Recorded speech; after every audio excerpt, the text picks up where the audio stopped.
First 8 things you must do when SHTF. Ladies and gentlemen, we are facing a perfect storm of global threats right now. Economic instability, societal division, international tensions at breaking points, and climate disasters hitting record intensities. The system we rely on is more fragile than ever before. When, not if, it finally breaks, will you be ready? Or will you be among the desperate masses fighting over the last scraps at empty Walmart shelves? Welcome to Daily Prepper. I'm your host, and today we're covering the first 8 things you absolutely must do the moment everything falls apart. This isn't some theoretical exercise, folks. According to the Department of Homeland Security, 60% of Americans aren't prepared for even a basic emergency. Let that sink in. That's 200 million people who'll be looking for help when there's none to be found. Let me be crystal clear. The government doesn't have the resources to save everyone. FEMA's own internal reports admit they're only equipped to handle regional disasters, not nationwide catastrophes.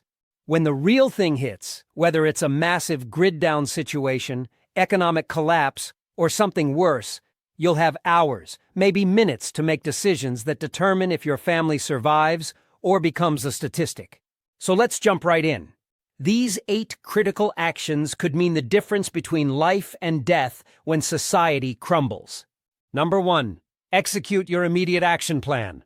When disaster strikes, confusion kills. The first minutes after a major event are critical, and hesitation can be fatal. Your first priority is activating your emergency plan, right now.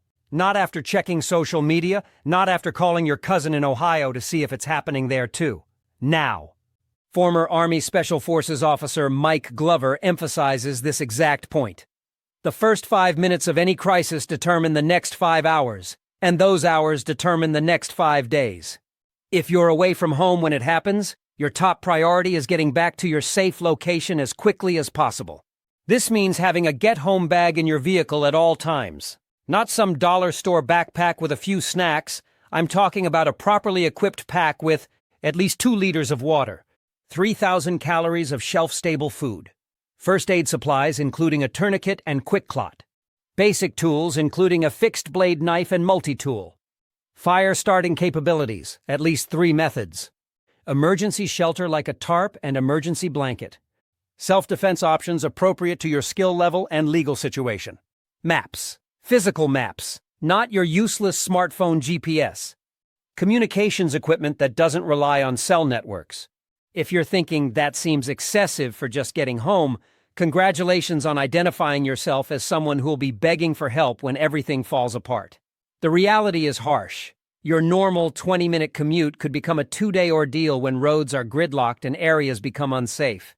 And here's something most experts won't tell you. Never reveal your true destination or that you have supplies when encountering strangers during a crisis. The friendly guy asking where you're headed might be mapping out valuable targets. Security through obscurity, people. Number 2. Assess the situation and gather intelligence. Now, I know your social media addiction is screaming for you to check what's happening online, but real intelligence gathering is methodical, not frantic. In a true SHTF scenario, misinformation spreads faster than the disaster itself. FEMA Emergency Response Coordinator Sarah Mills points out that in the first 24 hours of a major emergency, up to 70% of circulating information contains significant inaccuracies. That's why you need reliable intel sources established before the crisis. Start by checking multiple information channels. Battery-powered or hand-crank radio tuned to NOAA weather broadcasts or emergency stations. Ham radio if you're properly licensed and equipped. Direct observation, what you can actually see and verify yourself. Do not rely on a single source, especially social media or text messages. Cross-reference everything. The guy saying Chinese troops are landing in California is probably the same genius who stockpiled 1,000 rolls of toilet paper but forgot water purification tablets. Document what you learn. Use a dedicated emergency notebook and pen to track developing information. What areas are affected? What type of event is it? Is it localized or widespread? Is infrastructure intact? Are emergency services responding? This information shapes every decision you make next. And remember, intelligence is perishable. What's true at 2 p.m. might be dangerously outdated by 4 p.m. Develop a schedule to regularly update your situation awareness. Number 3. Secure your location. Whether you're bugging in at home or you've reached your predetermined safe location, immediate security measures are non-negotiable. Disaster psychology research from the University of Chicago shows that civil order deteriorates predictably. First hour, concern; first day, fear; first week, desperation. You need to get ahead of this curve. Start by implementing these immediate physical security measures. Verify all doors and windows are secured. Move vehicles to secured locations if possible. Deploy additional physical barriers, hurricane shutters, pre-cut plywood, security bars. Establish a security perimeter with natural boundaries or temporary obstacles. Create observation points that allow you to monitor approaches without exposure. Position emergency lighting strategically but conserve batteries. The Department of Defense SEER training manual emphasizes that security isn't just physical barriers, it's procedures. Establish password systems for family members, create signals for danger, and designate safe rooms within your location. Here's something most preppers get wrong. They focus solely on keeping people out without considering internal security. Former FBI hostage rescue team leader James Davis recommends creating security zones within your home. Public zones, restricted zones, and core safety zones where your most valuable supplies and emergency equipment are secured. And let's be honest, if you don't have a minimum of 2 firearms appropriate for home defense with adequate ammunition and training, you're playing pretend at preparedness. The average police response time under normal conditions is 11 minutes. During widespread emergencies, you're on your own. Number 4. Implement water protocol. Water isn't just a priority, it's the priority. The human body can survive weeks without food, but only days without water. When the taps run dry, and they will, your water protocol must activate immediately. Under normal circumstances, municipal water systems have backup power for 72 hours. After that, pressure fails, and contamination becomes likely. The moment you realize we're in a real SHTF situation, fill every available container. Bathtubs, using a water bob or similar liner if available. Sinks. Plastic storage containers. Empty bottles. Water barrels if you have them. You need a minimum of 1 gallon per person per day just for drinking and basic sanitation. CDC emergency guidelines actually recommend 1.5 gallons. But let's be realistic. In a prolonged crisis, you'll need to adapt to less. Beyond your immediate filling operation, you need 3 levels of water capability. Primary water, your stored clean water. Secondary systems, rain collection, nearby natural sources. Emergency measures, hidden caches and knowledge of municipal access points. Dr. Elizabeth Reynolds, hydrologist and disaster response specialist, emphasizes that water purification capability should be redundant and multi-layered. This means having multiple filtration options: Berkey, Sawyer, LifeStraw. Chemical treatment: bleach, iodine tablets, water purification tablets. Boiling capabilities that don't rely on municipal utilities. Knowledge of proper settling techniques for turbid water. And a word about toilet flushing. It's a massive waste of valuable water. Implement emergency sanitation immediately using the twin bucket system. 1 bucket with a toilet seat for solids lined with heavy-duty trash bags and covered with sawdust or soil after each use. 1 bucket for urine, which can be diluted and used in non-edible garden areas. Gross? Sure. Better than dysentery or cholera? Absolutely. Some of you are rolling your eyes about now, thinking this is excessive. Those same people will be drinking from mud puddles by day 5 when their 3 cases of Dasani run out. Number 5. Activate energy conservation and alternative systems. When the power grid fails, you'll quickly discover how dependent your survival is on electricity. Most Americans have no concept of functioning without it. The first step is immediate conservation of existing resources. Turn off and unplug all non-essential devices to prevent surge damage when power returns. Consolidate refrigerated items to minimize opening doors. Deploy blackout curtains to maintain temperature control. Activate battery-powered carbon monoxide and smoke detectors. Next, implement your staged energy systems based on anticipated crisis duration. Stage 1, 0, 72 hours, battery backups, power banks, solar chargers. Stage 2, 3, 14 days, generator systems with carefully rationed fuel. Stage 3, 14 plus days, long-term alternative energy, solar, wind, microhydro. Former military generator specialist Thomas Wright points out that most consumer generators are severely overrated for continuous operation. A typical hardware store generator rated for 5,000 watts will fail within 200 hours of operation if run at more than 60% capacity. Plan accordingly and maintain strict fuel rationing protocols. Your energy priority list should be communications equipment, essential medical devices, security systems, limited lighting, food preservation, comfort items only if long-term energy solution is stable. Solar generator systems like the Bluetti AC200P or EcoFlow Delta Pro provide clean, quiet power, but they're worthless without adequate solar panels and proper positioning. Calculate your minimum wattage requirements before disaster strikes. And here's something few people consider: electromagnetic pulse, EMP protection. Whether from solar flares or more nefarious sources, critical electronic backup equipment should be stored in Faraday protection. A galvanized trash can with proper insulation can serve as an effective Faraday cage for essential electronics. Number 6. Establish communications protocols. When cell towers fail and internet access disappears, your ability to communicate will determine whether you're operating with crucial information or dangerous blind spots. Your communications plan needs 3 components: family group internal communications, local intelligence gathering, broader situational awareness. For internal communications, simple is reliable. Two-way radios with fresh batteries should be distributed to all family members with clear instructions on channels and communication schedules. Midland FRS GMRS radios provide reasonable range for most urban and suburban environments without licensing requirements.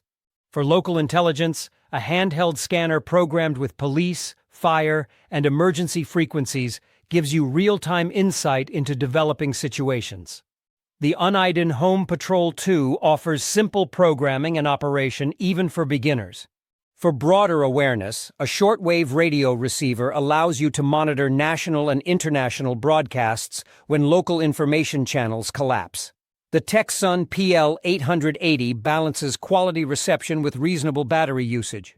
Emergency management professional David Chen notes that communication discipline is as important as the equipment itself.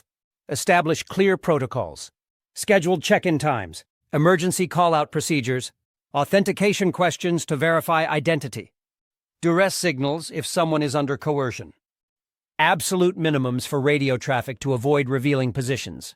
Ham radio operators have an enormous advantage in grid-down situations, but effective operation requires licensing and practice before the emergency. At minimum, obtain your technician license and basic equipment. A decent handheld like the Yaesu FT60R is under $200 and could be your lifeline. And remember, one-way communication is better than none. Even if you can't transmit, the ability to receive information gives you tremendous advantage over the information-deprived masses. Number 7. Implement food security and rationing. Your meticulous food preps are worthless without proper utilization planning. The first 72 hours of a crisis are critical for establishing consumption patterns that will sustain you for the duration. Immediately inventory all available food and categorize by perishability. Eat first items that will spoil without refrigeration. Preparation requirements, foods that need cooking versus ready to eat. Nutritional density, calories per serving and essential nutrients. Comfort value, morale-boosting foods to be strategically rationed. Based on this assessment, create daily ration plans that balance nutrition with psychological well-being. Nutritionist and survival expert Dr. James Anderson recommends starting at 1,800 calories per adult per day, adjusting based on physical demands and available supplies. Implement strict food security measures. Designate a single family member as food inventory controller. Create redundant food storage locations. Never keep everything in one place. Disguise or conceal high-value food items even within your secured location. Develop odor management protocols for food preparation. Establish waste disposal systems that don't reveal consumption patterns. Military logistics specialists recommend the Eat One, Store One approach for consuming perishables. For every stored item you consume, replace it with a longer-term option. This gradually converts your food supply toward maximum shelf stability. Cooking methods must adapt to your situation. The classic three-tier approach provides redundancy. Primary cooking, propane camp stoves, efficient but limited fuel supply. Secondary, rocket stoves using scavenged biomass. Emergency, alcohol stoves using stored denatured alcohol. Remember that elaborate cooking creates noticeable odors that can travel for miles in still conditions. The desperate and hungry have remarkably sensitive noses. Consider cold prep meals during high-risk periods. Number 8. Establish operational security and community interface. How you interact with the world beyond your secure location might ultimately determine your survival. Operational security, OPSEC, isn't paranoia, it's prudent risk management. Begin with a thorough assessment of your visible footprint. Does your location show obvious signs of preparedness? Are security measures visible from outside? Do routine activities, smoke, light, noise, reveal your position? Have you previously discussed your preparations with neighbors? Based on this assessment, implement appropriate OPSEC measures. Maintain gray man appearance and behavior. Control light and sound signatures, especially at night. Establish observation posts and early warning systems. Create deception measures that downplay your preparedness level. Community interface requires careful balance. Total isolation makes you vulnerable, while excessive integration exposes your resources. Former intelligence officer Michael Stevens advises a concentric circles approach to trust. Inner circle, immediate family and verified like-minded individuals. Secondary, neighbors with complementary skills and demonstrated reliability. Tertiary, broader community interactions governed by strict protocols. When interfacing with the wider community, never reveal your full capabilities or supplies. Contribute proportionally to community needs, not maximally. Maintain consistent cover stories about your resources. Position yourself as useful but not exceptionally well prepared. If community aid scenarios develop, establish distribution points away from your primary location. Working through existing community structures like churches or neighborhood associations provides legitimacy while maintaining distance. Remember that in extended emergencies, skills become more valuable than supplies. Position yourself as a knowledge resource rather than a supply depot. Teaching people to purify water is better than giving them your water. As FEMA's strategic national stockpile protocols acknowledge, public perception of resource allocation fairness directly impacts compliance and security requirements. Translation: if people think you're hoarding while they suffer, you become a target. These 8 critical actions: executing your immediate action plan, assessing the situation, securing your location, implementing water protocols, activating energy systems, establishing communications, managing food security, and maintaining operational security, form the foundation of your survival in the critical first phase of a societal breakdown. The actions you take in the first 48 hours will determine whether you merely survive or maintain some quality of life as the situation evolves. Here's the uncomfortable truth most experts won't tell you. The most dangerous period isn't the immediate aftermath of disaster. It's the 7-14-day mark when initial supplies run out, when people realize help isn't coming, and when desperation overcomes social conditioning. I'll leave you with this sobering assessment from Colonel Thomas Green, former Special Forces and Disaster Response Coordinator. In any major metropolitan area, we're approximately 9 meals away from anarchy. Once people miss their 9th meal, all societal rules are negotiable. Prepare accordingly, execute decisively, and remember, the difference between survivors and statistics often comes down to the first 8 actions taken when the world as we know it ends. If you found this information valuable, hit subscribe and share with those who need to hear it. In our next video, we'll cover the essential medical supplies and skills that could save your life when hospitals become war zones. Until next time, stay vigilant. The time to prepare isn't coming, it's now.